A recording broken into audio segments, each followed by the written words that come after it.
Red line Islamabad studio से जब Trump का हाथ पकड़ा होगा नरेंद्र मोदी ने और ये तस्वीर खिंचवाई होगी तो उसके गुमान में भी नहीं होगा कि चंद सालों के बाद उसके साथ वो होगा जो आज ट्रंप ने किया। 25% टैरिफ तो लगाए, इजाफी टैरिफ उनके अलावा जो मौजूद हैं आज मज़ीद 25% टैरिफ्स का इजाफा कर दिया।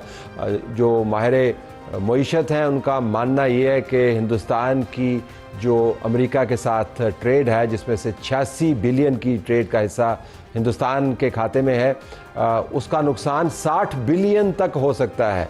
हिंदुस्तान की एक्सपोर्ट्स के तमाम शोबे इससे बुरे तरीके से मुतासर हो सकते हैं। हिंदुस्तान की जीडीपी नीचे आ सकती है, गुर्बत बढ़ सकती है और सियासी तूफ़ान बर्पा हो सकता है।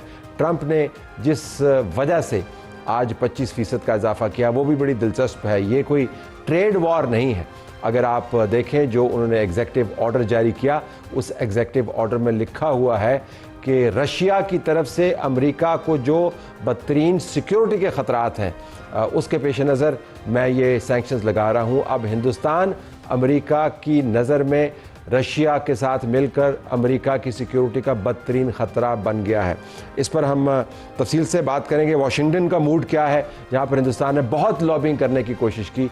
उन्होंने कोशिश की कि किसी तरीके से ये दूसरा जो टैरिफ का खेप है ये रुक जाए, वो रुका नहीं बल्कि आज उसका इजरा हो गया। गेती आराम हम वहाँ से ज्वाइन करेंगे, उनसे हम पूछेंगे कि वहाँ पर मूड क्या है और इसका मतलब क्या है, हिंदुस्तान की इकॉनमी किस तरह मुतासर होगी, एक्सपोर्ट्स किस तरह मुतासर होंगी, स्ट्रेटेजिक मैसेज क्या है। इसी प्रोग्राम में नाज़रीन हम बात करेंगे कि मलिक रियाज पकड़ मुहिम जारी और सारी है। आज इंफॉर्मेशन मिनिस्टर ने बड़ी सख्ती से कहा कि मलिक रियाज को ख़ुद को कानून के हवाले कर देना चाहिए। वो कानून जो मलिक रियाज के हाथ में किसी ज़माने में बिल्कुल एक गुड़िया की तरह खेलता होता था, अब उसकी तलाश में है। तो मलिक रियाज का किस्सा क्या है, मलिक रियाज को कानूनी तौर पर किस किस ने रिप्रेजेंट करना है, क्या वकला को मलिक रियाज को रिप्रेजेंट करना चाहिए नहीं, इस पर भी बात करेंगे। तो अताउल्लाह तारड़ साहब हमारे साथ मौजूद होंगे और बैरिस्टर ज़फ़रुल्लाह खान साहब हमें ज्वाइन कर रहे होंगे। पाकिस्तान तहरीक इंसाफ ने 5 अगस्त के बाद अब 14 अगस्त को एहतजाज का ऐलान कर दिया है। 14 अगस्त को 5 अगस्त से क्या मुख्तलिफ होगा अली महमूद खान हमें बता रहे होंगे, लेकिन अब मैं आपको वाशिंगटन लिए चलता हूँ। वहाँ पर जो अहवाल हैं उनसे जानकारी लेते हैं। गेती आरा हमें ज्वाइन करें। गेती, अस्सलाम वालेकुम। जी वालेकुम सलाम।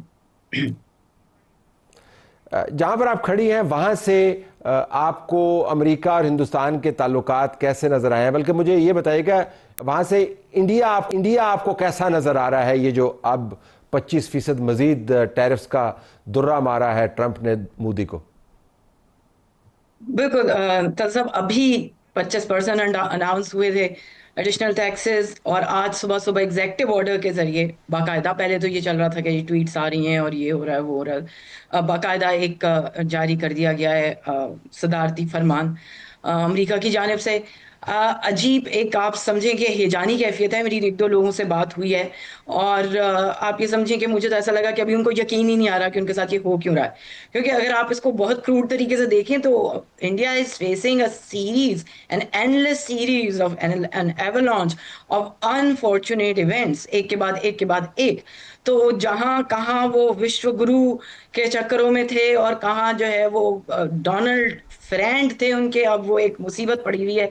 यहाँ पर शदीद भाग दौड़ है, क्योस बहुत फैला हुआ है। यहाँ के जो यहाँ के ज़ाहिर है उनके डिप्लोमेटिक हल्के जो हैं, और ज़ाहिर हम बिल्कुल खुल के बात नहीं करते, थ्रू फ्रेंड्स हम पता करते हैं कि भाई क्या हो रहा है क्या नहीं। तो ये उनके लिए आसान सिचुएशन में गेती आप नहीं है लेकिन क्या तवक्को नहीं कर रहे थे जब ट्रंप ने कहा था कि मैंने ये करना है, तो फिर उसने करना था, तो उनकी तवक्को थी कि इतना ज्यादा होगा या इससे कम तवक्को थी? क्या तवक्को क्या थी कि अगर बहुत बुरा हो गया तो क्या होगा? जी, तवक्को उनकी थी, वो कुछ एक्सपेक्टेशंस बिल्कुल उनको थी। उनको लग रहा था कि अब इसका कुछ मजीद इसमें इजाफा हो सकता है, जो कि शायद उनका ख्याल था कि इससे बहुत कम होगा, कहीं 10% के अराउंड ये मजीद अगर बढ़ाया गया तो बढ़ा दिया जाएगा। लेकिन 50% का टैरिफ, ये तो एक बिल्कुल ही उड़ा के रख दिया है इसने तमाम तर जो उनकी एक बेस है इकोनॉमी की। उनको तो इस वक्त हिले हुए हैं। आप अगर आप उनसे किसी से भी बात करें, उनके इकोनॉमिस्ट यहाँ पे भी इवन रहते हैं, लाइक जो नेटिव है Indian, so it's hard for them to wrap their head around even that कि ये हो चुका है उनके साथ। तो स्टेट जो एक स्टेट ऑफ शॉक है उसमें से इंडिया निकल ही नहीं पा रहा कि वो क्या स्ट्रेटेजाइज करें। फिलहाल जो हम यहाँ पे भी सुन रहे हैं वो सिर्फ यही है कि वो अगली देखना ये चाहते हैं कि अगली ये जो छोटी सी इनको विंडो मिली है, जो सिर्फ 21 दिन की है, क्योंकि 27 तारीख से तो ये जो है इम्प्लीमेंट हो जाएगा, इन्फोर्स हो जाएगा।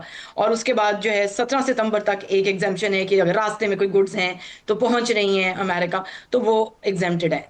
उसके दरमियान ये क्या कर लेंगे? तो ये तो एक बहुत शदीद बहस है जो यहाँ पे परेशान उनको किए हुए है, और जिसकी गूंज हमें बाकायदा डीसी में सुनाई दे रही है। एक हैजानी कैफियत है बाकायदा। अच्छा, ये बताइएगा कि ये क्यों किया। सबसे बड़ा सवाल ये है कि चले रशिया का तो हमें समझ आता है, वो तो उसने अपने एग्जेक्टिव ऑर्डर के अंदर सदारती फरमान जिसको आपने कहा, उसके अंदर बयान कर दिया। हिंदुस्तान के साथ ये क्यों हो रहा है? हिंदुस्तान में भी बहुत सवाल पूछा जा रहा है सर। आपने कहा कि उनको समझ नहीं है हमारे साथ क्यों हो रहा है।